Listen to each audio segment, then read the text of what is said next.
Letterkenny. The admission entertainment every weekend. Check this.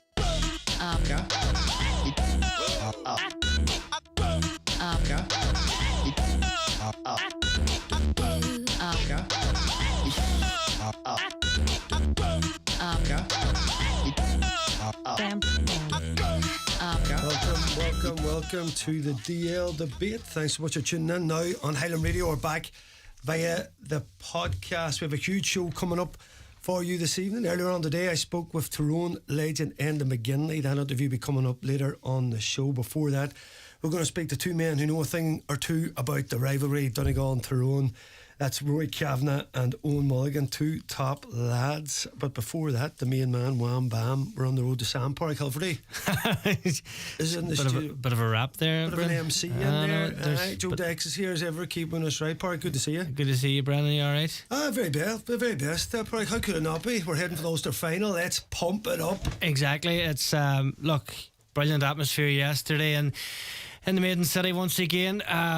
Look, what different from the week before? Total difference. Yeah, it was. I took the kids in yesterday evening as well. Yesterday during the day, sorry, I should say, and just the whole atmosphere. You know, you could feel it building and building, and look, it didn't disappoint. It was enthralling from end to end, and as I say, getting a victory over Tyrone, I suppose, Brendan, it's suppose something people thought about. Could Donegal get into an Ulster final this year? You were going in thinking, yeah, we could potentially turn over Tyrone, and look, you have to say Tyrone potentially, they were maybe the better team throughout Donegal they end up getting that point, and by Brendan McCall to force extra time and the drama again, but the belief is back though. You never thought we were out of the game, and straight away, 9-point defeat to Tyrone last year. There's been some change.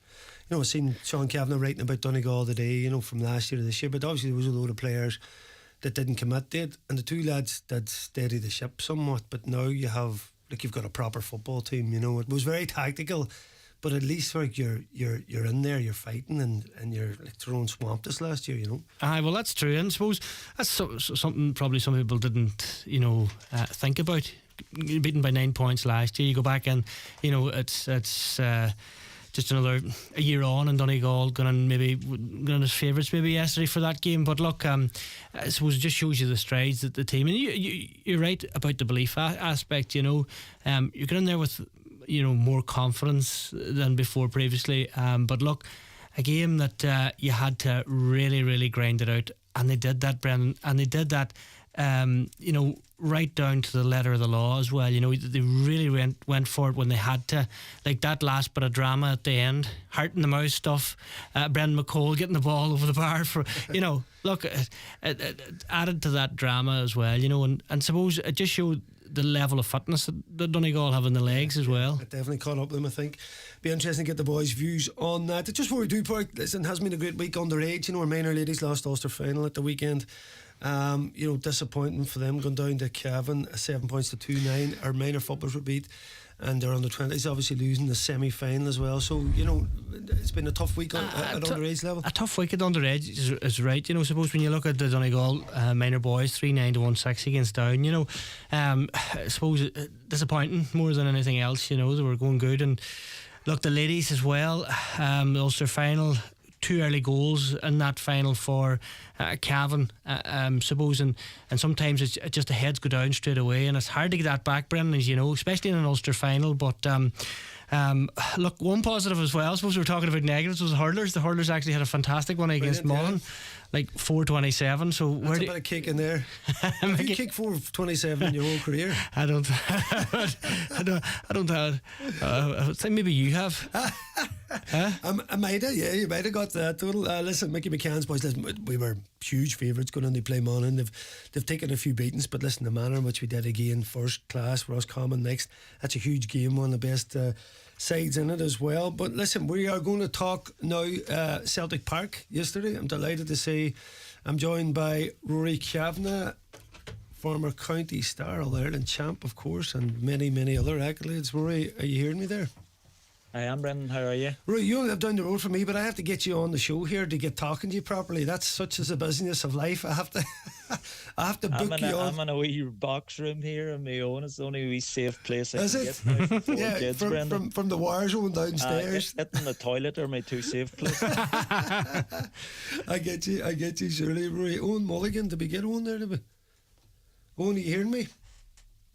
Where are we at here, Joe? We on here? Owen Mulligan. Yeah, Good man, Owen. Loud and clear. what's the crack? Where in the world are you, Owen? I'm in London. I left early flight at 6 o'clock this morning. My God, hey, 6 o'clock, hey, that would have been Is a he on tight the call. tear, is he? Hey, he's a jet set. He's a bit. Drowning my sorrows after yesterday. Owen, listen, we had a good bit of crack on the sideline. Owen, the dust settling. There's always a different. When you're there and then, you're obviously in the heat of the moment. No more sometimes when you're playing. When you left there, Owen, went back to Tyrone, what was the feeling? Was it one that particularly in them closing moments that it got away? Absolutely, Brandy. Aye, absolutely. No disrespect to Donegal or Jim McGinley. I couldn't figure out where all the hype was in the Derry game. I know you did very well, and you ran Derry off the park, but I just thought Donegal were there for the taking. I love Jim McGinley. I love the way he comes in and totally bosses the team. But Derry made an awful lot of mistakes that day. So they did. The goalkeeper made 3 mistakes. The penalty. He's only scored 8 from play. And I thought Tyrone was bossing the Cavan game. And they probably would have ran out about, say, 12, 13-point winners if the Blackyard hadn't come in. Yeah. They were bossing that game. So I thought Tyrone had a lot more to give. And going 3 points up yesterday and not kicking on was a massive, massive blow for us. We had a chance to set it to you on the sideline, Brandy, about not finishing out the run. And I probably got a bit agitated because I knew the game was there for the taking. If they had took a chance to go 4 points up in that game, I thought the game was over. But to stay at 3 and just left Donegal back into it was crazy. It was crazy. With a chance when Morgan caught the ball and it was down the right hand side, I think it was. I gave it to Matty Donnelly and we were in the ascendancy to go forward, and we turned back again and let Donegal get their defensive shape. If Tyrone can just trust each other to finish out runs like Donegal, like the bigger teams, the Dublins, the Kerrys of this world, they'll finish out games comfortably. But I just thought they were a wee bit afraid to go and grab the game by the scruff of the neck and close it out. Yeah, and Rory, is that the way it is now, Rory? The possession, the maybe the wee bit of fear playing, it's complete counter-attack, it's wait and wait and wait. What was your feeling there, Rory, after a poor first half? Was a big job for Donegal to do. After that, the 5th point that we got, I think we had 8 attempts and goals, 3 short and 5 wide. We were rocking a bit.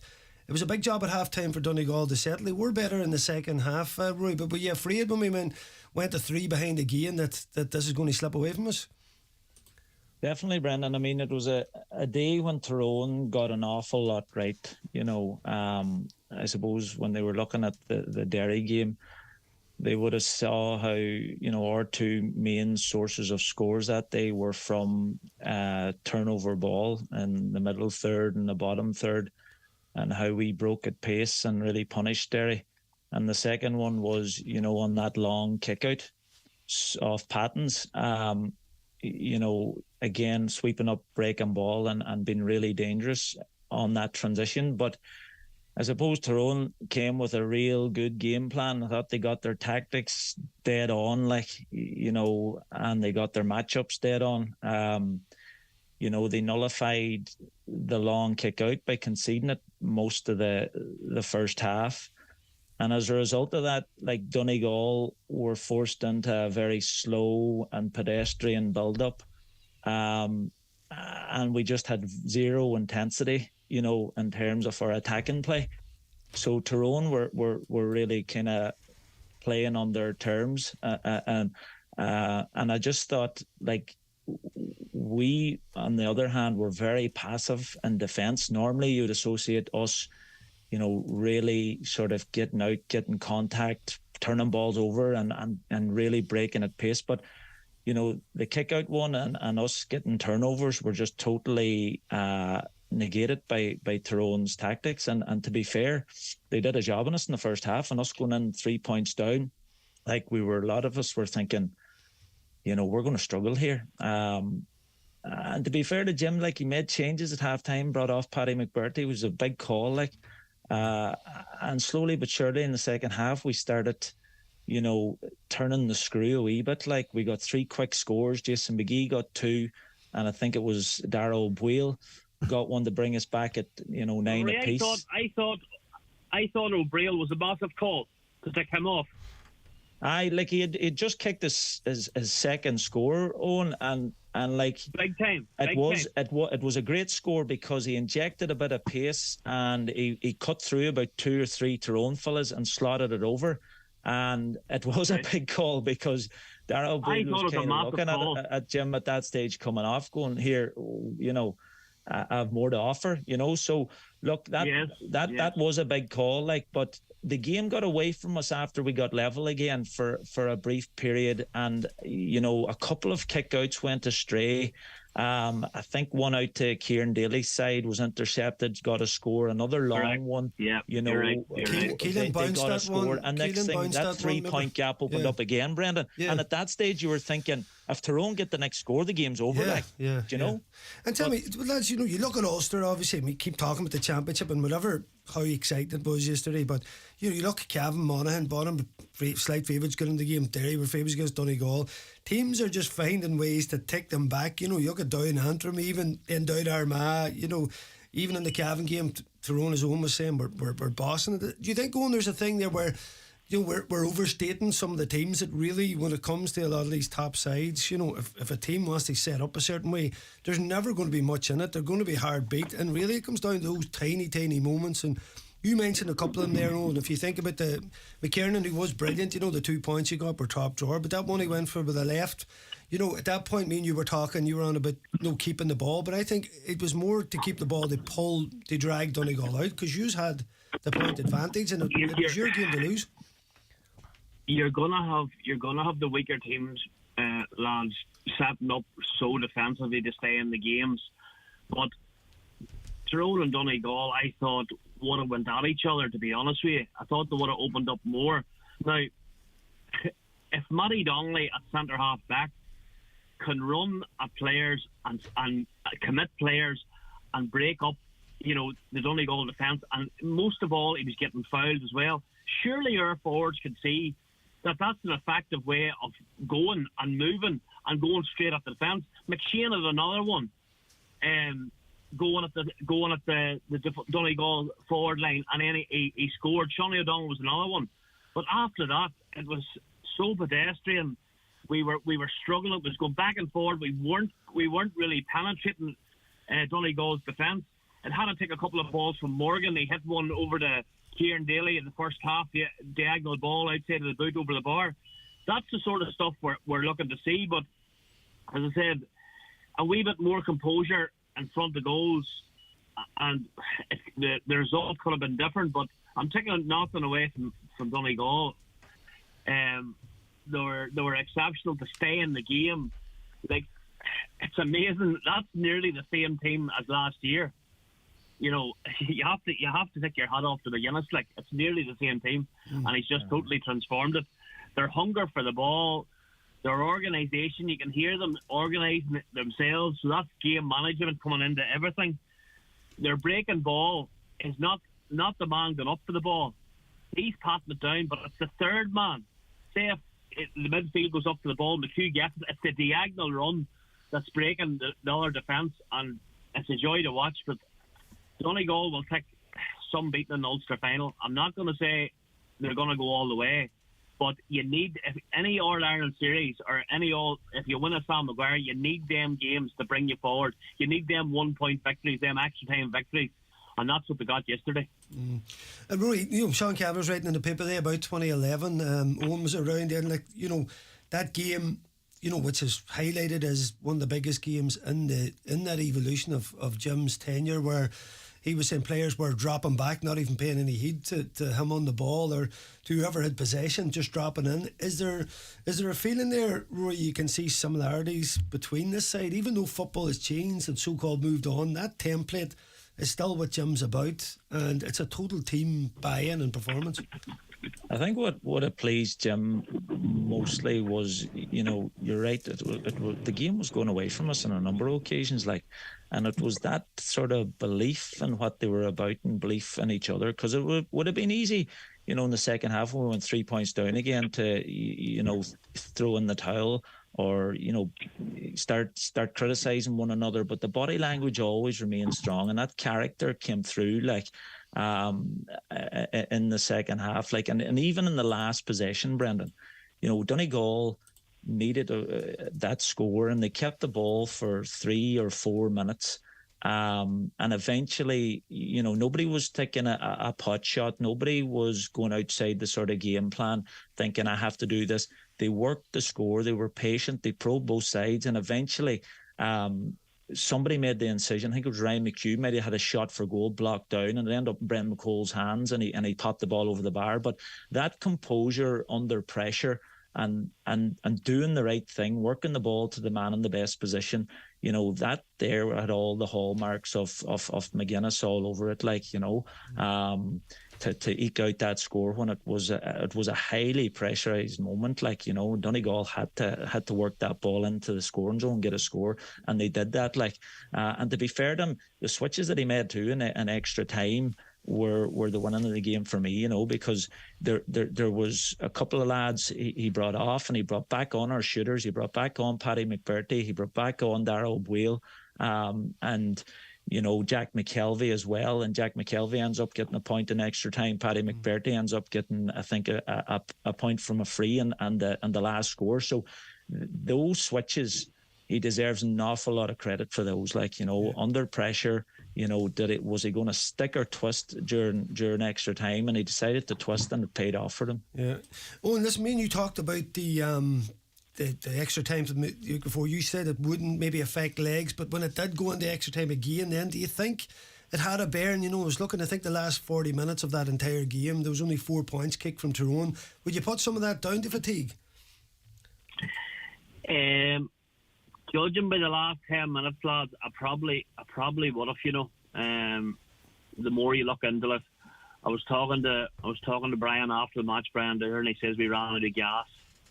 A couple of injuries. McShane, Dara Canavan was cramping, and McCurry was cramping there. There were our biggest threat.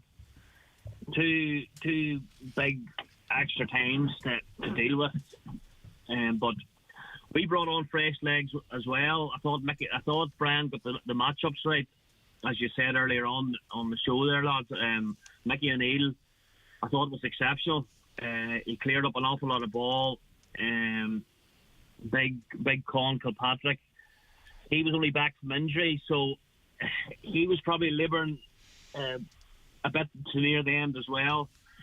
McShane, a couple of vital misses, probably not be happy with them. But look, that's probably his first whole championship game back in a couple of years. So I don't think we're expecting all that much from him. He'll come on leaps and bounds and that. But as I said, look, it's two flying fit teams. I think probably Donegal were probably more conditioned, inexperience from the young lads. Probably paid off for Donegal as well. Just trying to get near them. I think Shawnee O'Donnell did exceptional on McHugh, but probably the second half of extra time, McHugh really showed what a player he was. He took that shot near the end, as you said earlier on. It could have ended up in the net, but just probably Donegal's experience told at the last there, and he's got over the line. Yeah, listen, I agree. Yeah, McHugh came in. It's Patter Mogan as well. I think Definitely. Niall O'Donnell was instrumental. Niall was very good. Yeah. He was probably our best forward on the day, Brendan. Got on a lot of ball and dictated. And was was an assist player, winning frees, and scored 2 points himself. I thought he was excellent yesterday. Rory, I was going to say, see when the team was announced and Patton wasn't in, I thought it'd give us a massive bit of belief, but I still thought we played a bit cautious. You did. I thought when you saw that change at the start, Owen, that you should go for the kick out a lot more. I thought that too. I thought the lads would have pushed up on the kick out. I know very little about Mulligan, but it was maybe his first championship match or whatever it was. But he looked a wee bit shaky at the start. To at least test him, at least push up on the kick out and test him. Yeah, it was interesting knowing that. Yeah, I think that. Listen, either you do or you don't, and I think again what you're going back to and you mentioned earlier, that kind of bit of fear that people play with, you don't see many teams just going for it now, particularly in Ulster, because everything's working. It's play safety first and get back in numbers and don't get caught out. I suppose after the week before, and what they saw, Brendan, against Derry, they had to respect that. I suppose that's right. Like. 3 goals off long kickouts, against Derry, and they thought, right, we're going to take that score source away from Donegal, So, and in many ways it did. It frustrated us, and it forced us into slow, predictable build-up play, and Tyrone were coming off better in the exchanges, and as you said, Owen, they had their matchups nailed on, and our bigger players were struggling to get into the game. I thought we were making, you said, I think it was 6 or 7 wide first half. We were making you shoot under pressure. We're inviting you on so far and then making you shoot under pressure. So he got the matchups spot on. But as I said, I would have liked to see maybe a few of them push up on the kick out and test the lad coming in there. We didn't do that, but I think we were over engrossed in that long kick out and what happened against Derry. Absolutely, yeah.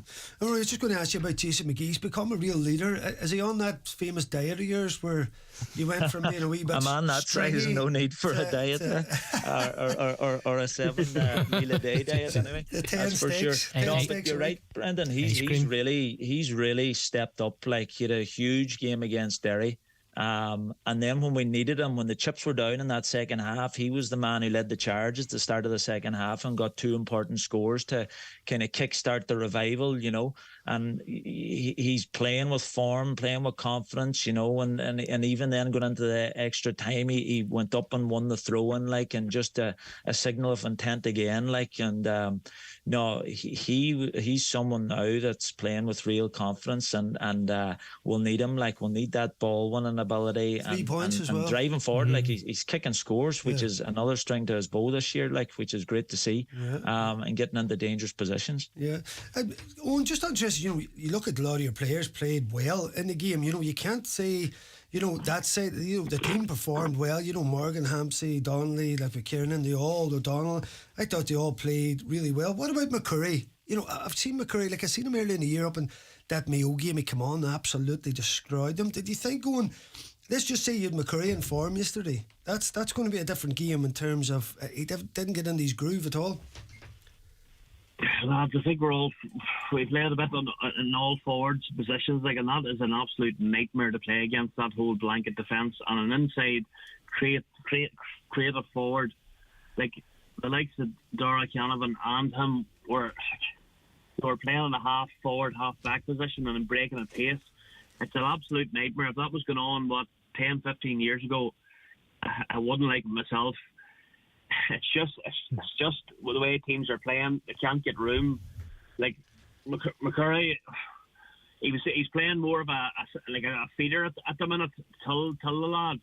I like to see him inside, but the way Donegal has said, you're not going to get much freedom in there, Brendan. You know yourself.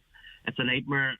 Like a forward, you need the space and you need the men coming off you, and they're probably playing just the system, and it's not really suiting them. Yeah. You were right. It was the boys out the back of the Tyrone attack, the Matty Donnellys, the Pádraig Hampseys, the Michael McKiernans. Those were the men who were causing Donegal most bother with the running, the hard running from deep, and winning scoreable frees, and Morgan was chipping them over. That was the main sort of source of bother for Donegal yesterday.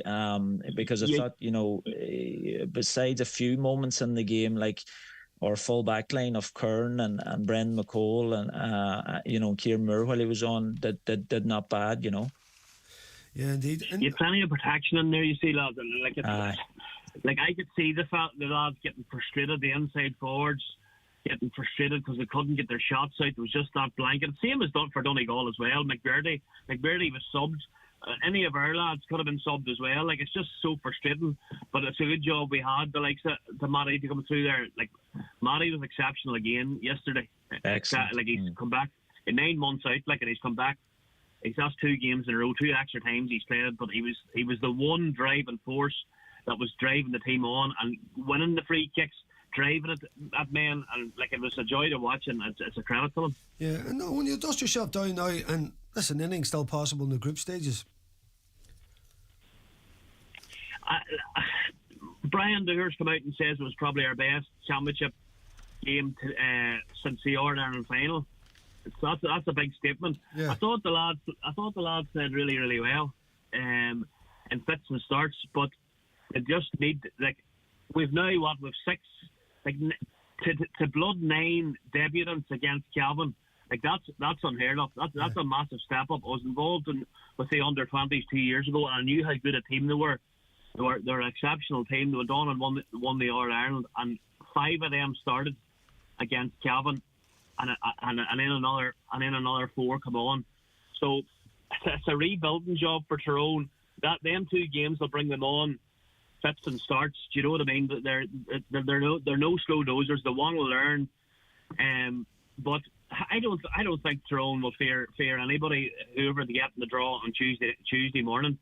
It's, you know, I'd say there'll be more teams fearing Tyrone. Yeah. But they'll not look for excuses either, I know. But the bigger issue here is the scheduling too. Like, out in the second weekend in a row, and for the second weekend in a row playing extra time, you know, it isn't good enough really.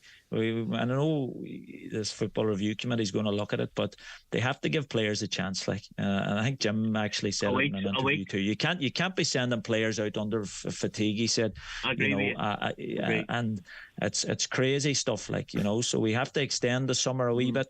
We have to give the players a chance, and you know, the supporters too. Like, I was there with my fellas. Like, it's a big expense in families too, out week on week. You know, so it's definitely there's a bigger issue there that needs to be looked at. Like, yeah, 100%. Lads, thanks so much, Rory. I'd love to get your thoughts on the old Armagh game, but listen, we're running out of time here. We're down Sister Sara's next week doing a live show. Brandy, did you get the cure last night? I did, unfortunately. He looks better today now. Oh, lad, here the cure's a dangerous thing, my man. The new lease of life. It is. I was a sorry wee man this morning, Owen. I was a sorry wee man. I tell you what, it was impressive. You were away at 6 o'clock. I can think it would have been a tough one for me at 6 Don't talk every Monday morning. It's getting harder. Good man, Owen. Owen, listen, as ever, lad, legend of a man, thanks so much for joining us this evening. Thanks, lads.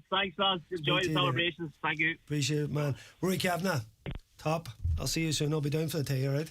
Good man, Brendan. Talk to you soon. Top man. We'll speak to you after this break. The DL Debate with Sister Sara's Letterkenny, serving food you'll love till 9 p.m. daily in Sara's Kitchen. And there's free admission entertainment every weekend.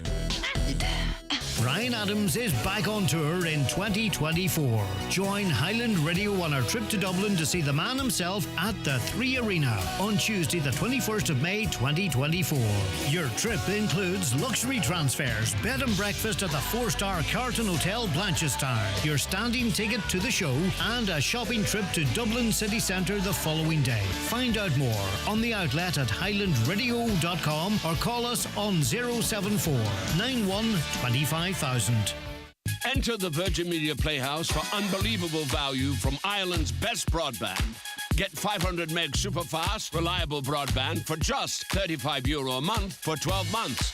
And add must-see entertainment with streaming TV for just €15 a month. Play it your way. Switch in-store or at virginmedia.ie. Virgin Media. It's playtime.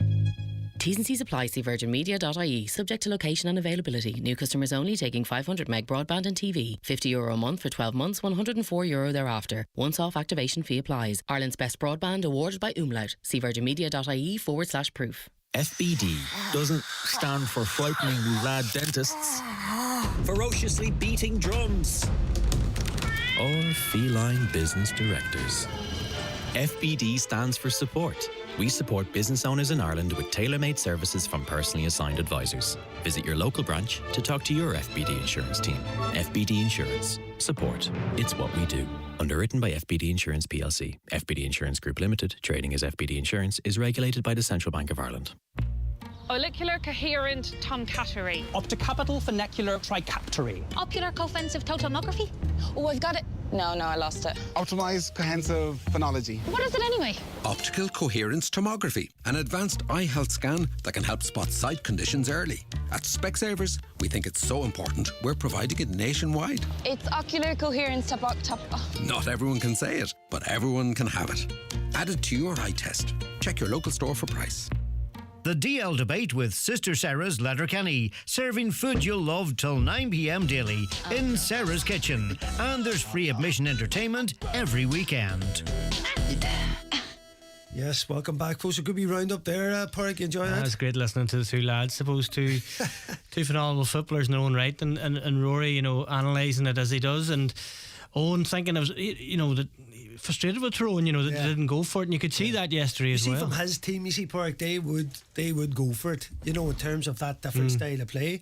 But in many ways, Tyrone going for it, I suppose, kind of led into Donegal continually beating them at those times. And it's that thing of, you want teams to go for it, but then that tactic is so hard to play against, in terms of sitting. So they don't want to fall into the trap. If you like it, Derry completely did. But, I think there was a stage where I think it was more about composure in those final few minutes, and with all those debutants there, you can understand that they're not maybe just ready for that game, Yeah, but as Muggsy indicated, they were really impressive yesterday, and McKiernan going for scores yesterday as well down that right and left flank. I think he got a point either side, but it was frustrating that Tyrone supporters of old, they were watching them just holding possession and standing, bouncing the ball, Aye. when they could have went for it, and that that's Tyrone of old, But look, they'll learn from that, Well, you've got that thing with Donegal's got the whole team inside the 45, so you're waiting for that right time. But yeah, when the game slowed up like that, it does look bad. I think Morgan's just literally standing there like, is this a game of football now? But listen, that's where we're at, and this review committee might be changing some things and that. Actually, Enda McGinley mentions it now. He's he didn't say it there, but he was telling me off air that even in that review committee, there's other people that's been brought in. So say I'm in it, I bring in a couple of people as well. So they've really put out the tentacles to pull in as much knowledge as they can. But you know yourself. We watched a lot of football. We love it when it's bouncing. You know what I mean? Yeah. It can't always be that way, and it's teams are going to do that tactical aspect. So it's going to be really interesting to see about these different rules. And we've seen the one about Sean Patton going off as well. Just those new rules that are coming, and you're scratching your head, really going, what's this all about? But we don't mind. We're in Ulster finals. That's it, my man. That's it. Enda McGinley's coming up now. I spoke to him earlier today. How is she cutting the day? And licking the wounds a small bit. What is the feeling from the Tyrone men? The feeling is a lack of surprise that of all Mondays you decide to call me the day. Sorry about that. Yes, licking the wounds, but I suppose, and this sums the situation up to a large extent. The pain is nowhere near what it would have been many moons ago whenever a loss in the Ulster Championship was the end of your year. The loss on the Championship was annoying. Various factors I'm sure you'll talk about it later. In terms of the throne and the fatigue potentially being there, I'm not so sure that was there, but certainly there's a few injuries in the camp to key personnel. Obviously Donegal are missing Patton and that. But from a Tyrone point of view, there was enough in the performance to please the majority of fans in terms of their competitiveness. There was concerns there in terms of how front-footed we were or otherwise, as it would seem, but I think it was that nature of the game just primarily. I think that's the way the stall was set out. So it's a loss, yes. It's annoying, yes. But I don't think it'll derail their season too much. Yeah, that it was as we thought it would be. Now, me and you were over and back last week texting, and I was trying not to get carried away with the Derry game because it was very much advantage Donegal, but you were thinking it wasn't going to be like that. You had a bit of a sneak forward, Tyrone, and ultimately you were right. I was trying to keep the getting ahead of myself kind of situation, thinking, after Tyrone's league and the way we played and all that your powers were inside in your forward line, that we would nullify that and we'd be breaking and we would show the legs that we did. But you were more right than me, and certainly the opportunity was there to win the game. Oh no, the opportunity was absolutely there. Like once or twice, Tyrone were in the proverbial driving seat as such, and it was Donegal that came back really, really strong. So no, Tyrone's game plan, I just felt it sort of suited. I thought Donegal's particular strengths were so clearly signposted against Derry that unless there was a major change up from them, you knew exactly what you had to avoid.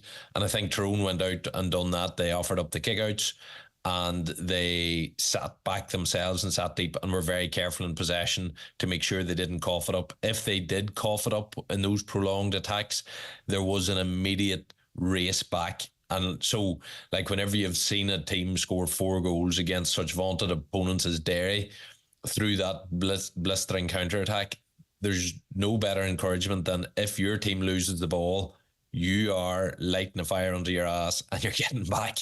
Yes. So Tyrone were forewarned, and with that I thought they could nullify that particular threat of Donegal, and then you're looking okay. Well, in terms of point scores and in terms of that side of things, I felt Tyrone had enough about them to maybe cause Donegal issues.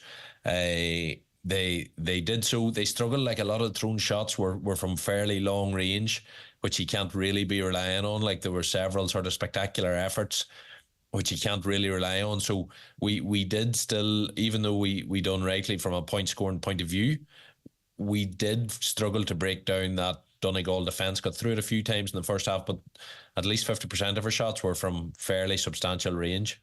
Yeah, and as you said, it just came down to, it was just a mirror image, and then it comes down to those real small moments. It comes down to Niall Morgan deciding to punch or catch that last ball that flicked us. It was just right down in front of us, and Darragh Canavan, as he had done a couple of times in the match, actually had managed to get a half block on the shot, and it spun up, hung over Niall Morgan, and he came to catch, and so the break came quite close. I'm sure in hindsight he's meticulous about in terms of his reviews and everything. I think just in that situation, I would imagine if you're speaking to him today, I think he would say, I wish I had a punch, because if that punch is 10-15 metres clear, I think Donegal aren't getting the equaliser. Yeah. And previous to that, Enda, I think a lot's going to be made. Look at the McKernan, who had a brilliant game. He scored 2 fantastic brilliant, points. The shot that he goes for in the left foot, it's real difficult effort on the weaker foot. And from a Donegal perspective, and I'm looking at thinking Tyrone can just keep the ball because you have Morgan. Like, you've got a spare player.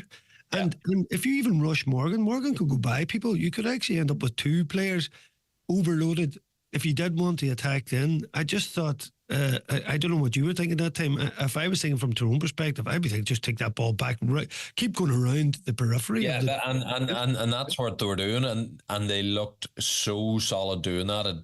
It looked like that stage Morgan was just essentially standing, soloing. You could sense that there was real sort of conflict within, not out and out conflict, but I mean just a awkwardness within the Donegal camp. How are we supposed to do this? We sort of want to stay compact. We need this turnover. We don't really want to push out and meet this in midfield, and yet we're chasing a point here. So, and I was looking at the shape of Tyrone at that stage. That Morgan in the centre, who's really assured on the ball, that Matty Donnelly on one wing really assured in the ball, and then McKernan on the other wing really assured. And I just thought, God, that's a brilliant sort of last line type of a setup, asking them out and being able to just sort of play around a player if he does come out. So yes, it looked really solid. McKernan took on, as you say, a fairly speculative shot. Now at least it went dead, and I did think at the time, okay, he's took a shot, but thank God it went dead. Now it's the kick out, but as with nowadays, the kick out percentages wave heavily in the favour of the team taking the kick out in terms of securing possession. They've done that, and then, well, it panned out the way it did. Yeah, it did, and I just you obviously do great pundit work there. You headed with the kids yesterday the game. Are you still kind of making notes in that, or what is it? Are you still kind of thinking half punditry, or do you kind of just watch the game and assess it as it goes? No, you're very much thinking, because it sort of saves you maybe sometime down the line having to sit down and review the match from an analysis point of view, because like you know yourself when you're doing this punditry game, if you're to try to do it right, and I don't have a big enough name to do it lighthearted, if you're to try to do it right, you really need to have watched a couple of games of each opposition to know what way they're setting up, what way they're playing, and all of those sort of factors, so that you can look out for what the opposition might be doing in any given game to counteract that, or what's working or what's not working. So when you're at a game and that there, you're automatically going into that sort of mindset, all right. Yeah. Listen, a few times I've done that where I've got notes together for a show and then I've burned them, and then a few days later someone rang me, "Oh, would you preview this show?" And I'm like, I'm actually out in the paper bin going, where did I put you? I don't want to start researching again. Where did I put them? So the only difference when you're there with the kids is that you're continually being asked for, can I go for ice cream and can I go for chips and all the rest of it. But other than that, I think the mindset sort of remains the same. But it was brilliant, like great atmosphere, serious crowd. And you're so much closer to the action. Like I'm sometimes way up in a commentary box and you're well away from the action. When you're down on the sideline, you can really listen to the players. You can see the interactions. You can see really closely how things are being organised. So I thoroughly enjoyed it. If not the result, I thoroughly enjoyed the spectacle. In saying that, it was a poor game of football, and it brought up all the issues we have with modern Gaelic football. But if you're asking just from a role in terms of punditry, I enjoyed the hard nature of it. But I hope to God we can come up with solutions to prevent them sort of games. Because again, if both those teams had really went at it yesterday, open up 15 on 15, the result would have been every bit as tight. It would have been 20 times the entertainment. And that's really what you would love to see, those players of such an ability level and such fitness going at things properly. But at the minute, you mentioned it there, and that I mean, Tyrone's in terms of Sus and Donegal. I mean, Dublin or Derry were playing what we call a modern game, a game that goes and beats Dublin and Croke Park, and they were moving on to the supposed next level. But in Ulster Championship, you have to go defence first. And Derry found to their cost that you can't play that against, a hardened defensive counter-attack team. So Tyrone weren't going to fall into any trap. And then you've got that stalemate type game. But there's so much at stake there. And I know Brian Dooher, I don't know what side of the pitch you were on, but he was just shouting patience the whole time, because Donegal rely on, obviously trying to set up a trap, trying to take the ball into contact and strip you and then break. But even when Donegal did break, it was evident, Enda, that Tyrone had this big bank in the middle of the pitch. No matter where the ball was turned over, should it be kind of more or less a halfway line? But as they dropped in, it was very much centrally that they weren't going to allow any of those breaks through the middle and no goal opportunities. Yeah, and again, that's forewarned. Like I would suspect, without the benefit of that Derry match, I would expect Donegal would have done a job on Tyrone, because I don't think Tyrone would have expected just that tightness of a defence coming from Donegal. There was plenty of chat in the earlier stages of the league of a sort of a Gengen pressing or of a higher press type approach. I suppose that would have been the nice storyline for Jimmy coming back from soccer and his immersion in that sport, where that seems to be the trend, the tactical trend at the minute. And there was plenty of assumptions that would be mirrored by what he does with the county team. I don't know whether it was, obviously Donegal were hit with significant injuries during the National League, and then maybe it just switched to a more pragmatic, okay, let's get the job done. What is our safest and best way to, rather than try and develop new strengths, let's play to our current strengths. And that is that counter-attacking game. So you sit back, you wait for your turnovers, you force your turnovers through a lack of patience from the opposition, and then you can punish them hard.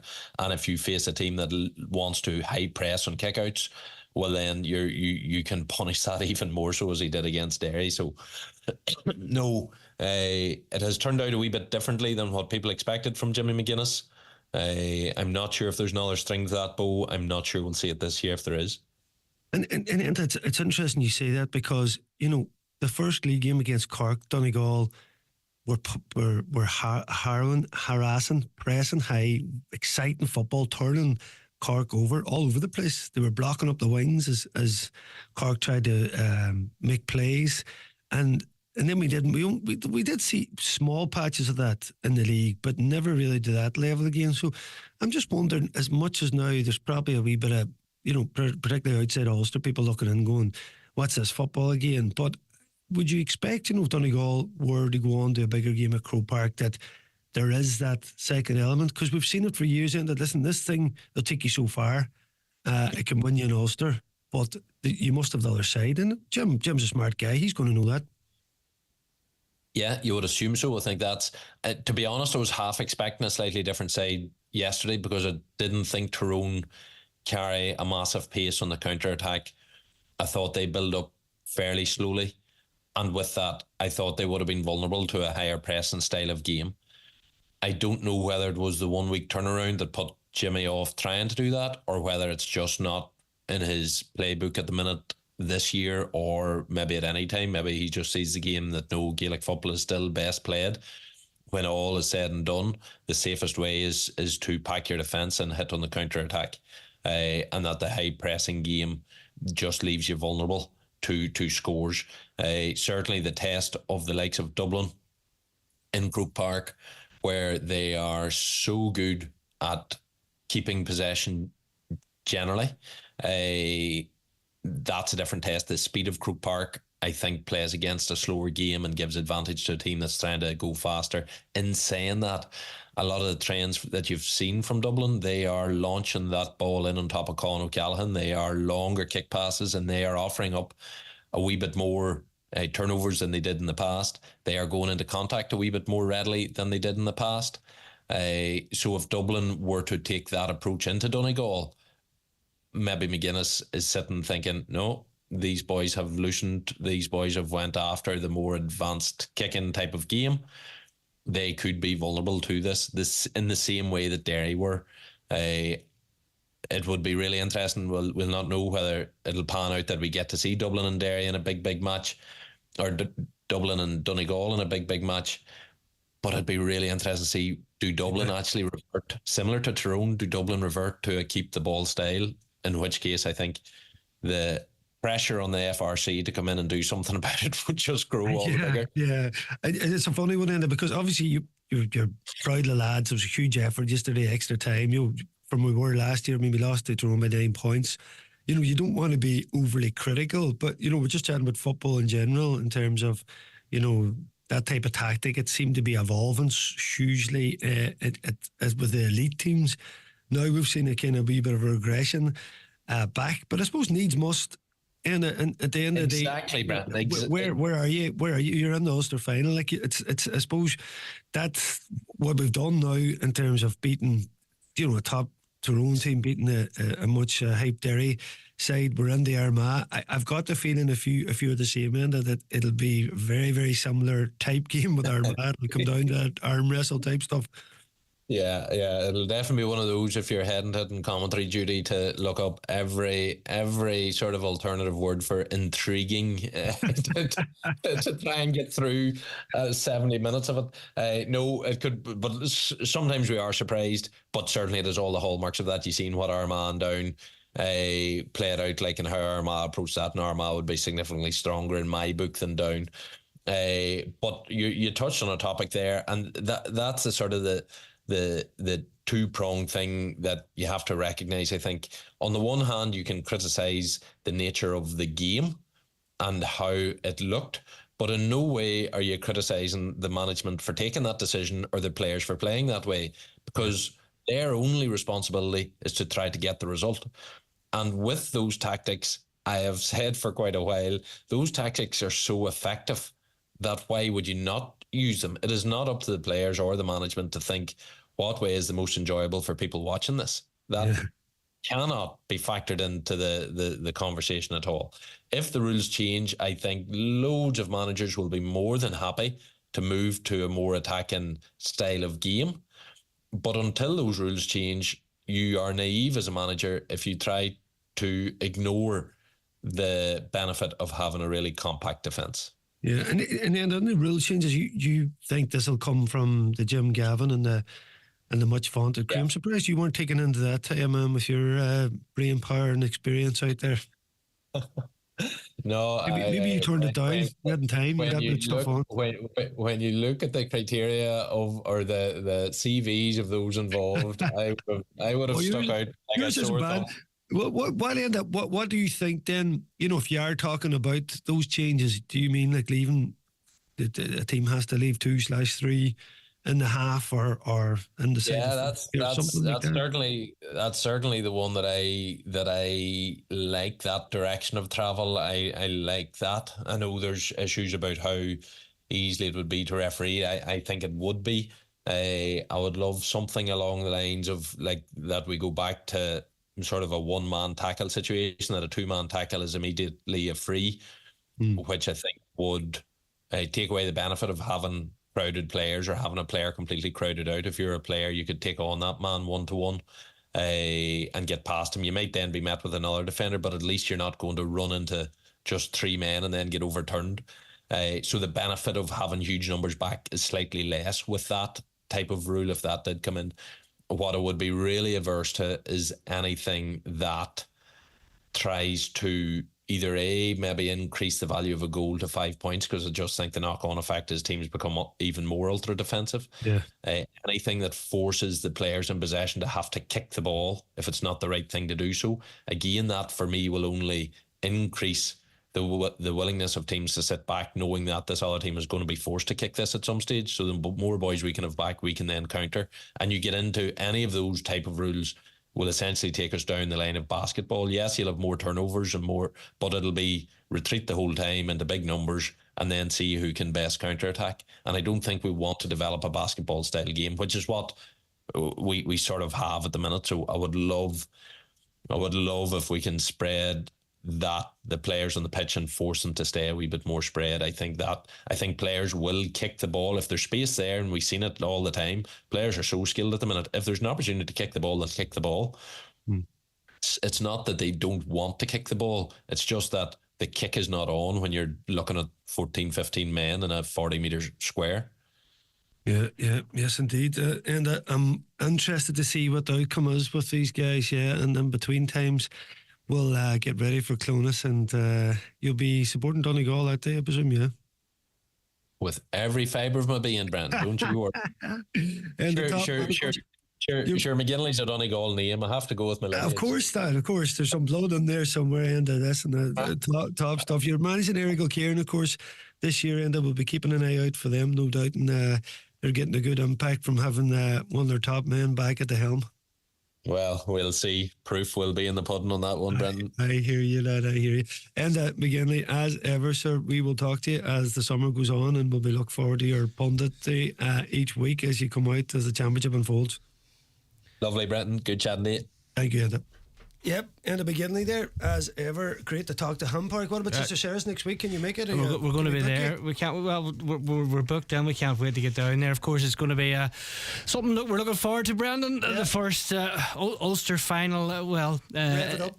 Since 2022, it's there's a bit more. There's loads of excitement. Jimmy just brings that factor as well. So look, we're really looking forward to it next Monday night, and get down there. There'll be a bit of everybody down there. Crack. We'll have a few ex-legends of the game, of course. Joe Deggs, thanks for producing. Thanks for my guests as well this evening. Jimmy and Paul are coming on with the excellent Monday night sessions. Yeah, indeed. And poor wee Paul, of course, is a big Tyrone fan. Tyrone man. Paul, yeah, come on in here. We'll put the arm around you, my man.